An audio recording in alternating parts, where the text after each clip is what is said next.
He was only 17 when he was betrayed, wearing his flashy robe, dreaming of greatness, until his own brothers jumped him, ripped it off, and threw him in a pit like yesterday's trash. Their plan? Let him rot. His crime? Dreaming too big.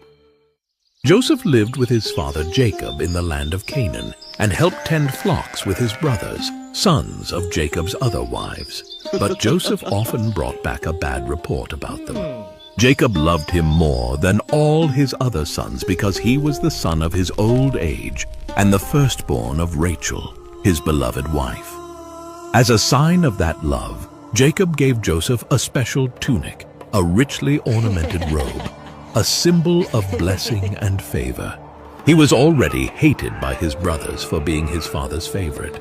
To make matters worse, Joseph began to have dreams that disturbed his brothers. "Listen to this dream I had," Joseph said eagerly. "We were binding sheaves of grain in the field when suddenly my sheaf stood upright, and your sheaves gathered around mine and bowed down to it." His brothers glared at him. "Do you intend to reign over us? Will you actually rule us?" It felt like a threat. That moment planted something dark in their hearts, jealousy, that grew into rage. But Joseph dreamed again. This time, the sun and moon and 11 stars were bowing down to me. When he shared the dreams, his brothers were jealous. The response was not admiration, it was rage. Even his father rebuked him. But Jacob kept the dreams in mind. Sometime later, Jacob sent Joseph to check on his brothers grazing the flocks near Shechem. Dressed in his colorful robe, Joseph journeyed alone. When the brothers saw him, their hatred boiled over, and they conspired against him. "Here comes the dreamer," they said. "Let's kill him and throw him into one of these pits." But Reuben, the oldest, stepped in. "Let's not kill him. Just throw him into the pit." For he hoped to rescue Joseph later. So when Joseph arrived, they attacked, ripped off his robe, and threw him into a dry, dark well. Then they sat down to eat. As they were eating, a caravan of Ishmaelite traders came by on their way to Egypt. Judah proposed a new plan. "What will we gain if we kill our brother? Let's sell him to these traders instead." So they pulled Joseph from the pit and sold him for 20 shekels of silver, and watched as their brother, the dreamer, was taken away in chains into Egypt. Reuben returned to the pit, only to find Joseph gone. He didn't know that the brothers had sold him. To cover their tracks, the brothers took Joseph's robe, slaughtered a goat, and dipped the robe in its blood. They brought it to their father and said, "We found this. Examine it to see whether it is your son's robe." Jacob recognized it immediately. "It is my son's robe! A ferocious animal must have devoured him!" he cried. He mourned for many days. No one could comfort him. By the way, if you find any of these videos interesting or enjoyable, please consider subscribing. These take a long time to make, and it really helps out. In Egypt, Joseph was sold to Potiphar, an officer of Pharaoh and captain of the guard. But even in slavery, the Lord was with Joseph and he prospered. Potiphar put Joseph in charge of his household. Everything he touched flourished. But Joseph's good looks caught the eye of Potiphar's wife. When Joseph refused her advances, saying, "How then could I do such a wicked thing and sin against God?" she falsely accused him of assault. Potiphar, enraged, threw Joseph into prison. And still, the Lord was with him. One night, 2 of Pharaoh's officials who were in prison for offending their master both had dreams. They were the chief cupbearer and the baker. No one could tell them what their dreams meant until Joseph said, "Do not interpretations belong to God? Tell me your dreams." He translated their dream, and the cupbearer's dream meant restoration in 3 days, while the baker's dream meant execution. Both came true, exactly as Joseph had said. Joseph begged the cupbearer, "When you are restored, remember me." But the cupbearer forgot him. 2 more years passed. Then Pharaoh had disturbing dreams, and none of his magicians could interpret them.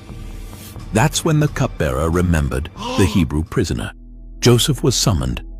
"I cannot do it," Joseph said humbly, "but God will give Pharaoh the answer he desires." Joseph explained. The 2 dreams were one. 7 years of great abundance are coming to Egypt. Then 7 years of famine will follow. Let Pharaoh appoint a wise man to store food during the good years, so that Egypt may survive the famine. Pharaoh was amazed. Wow! Can we find anyone like this man, in whom is the Spirit of God? Joseph was appointed second in command of all Egypt, at just 30 years old. When famine spread, Jacob sent his sons to Egypt to buy grain, except Benjamin, Joseph's only full brother. They bowed before Egypt's governor, not knowing it was Joseph. He recognized them immediately, but he spoke through an interpreter and tested their hearts. So first he accused them. "You're spies! You've come to uncover the weakness of Egypt!" They stumbled over their words, swearing they were honest men. 10 sons of one man, once 12. One was gone, they said, and the youngest was left behind. Joseph's eyes narrowed. That youngest one was Benjamin, his only full brother. So he pushed the test further. "Bring your youngest brother. Prove your story." He bound Simeon in front of them and sent the rest home with grain in their sacks, and silver secretly returned. Later, when they came back, Benjamin included, Joseph hosted them for a feast. But the test wasn't over. He framed them. He slipped his silver cup into Benjamin's sack, and as they were leaving, his steward chased them down and accused them of theft. Back in the palace, this was the moment Joseph had waited for. Would they abandon Benjamin like they had abandoned him, or had time and guilt changed their hearts? And then Judah stepped forward. "Take me instead," he pleaded. "Let the boy go home. If he doesn't return, our father will die of heartbreak." It was no longer the voice of jealousy. It was the voice of repentance. At Judah's words, Joseph's heart broke open. He commanded everyone to leave the room. The Egyptian officials were stunned, but they obeyed. Only his brothers remained, confused, nervous, silent. And then Joseph said the words they never expected to hear. "I am Joseph, your brother, whom you sold into Egypt. Is my father still alive?" Silence. Their faces went pale.